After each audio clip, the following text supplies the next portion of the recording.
So the AC, which is this button, it uses 120 volt electricity, which means either one, the RV is plugged in to a power source. It could be 120 volts or 30 amp or 50 amp, 240 volts.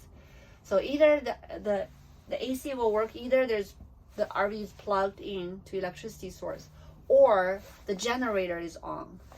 Only those two options will allow the AC on.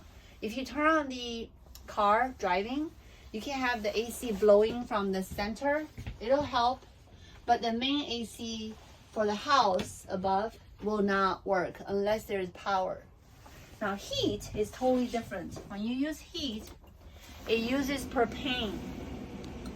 It uses propane outside, which is gas. So you want to make sure there's enough propane for heat.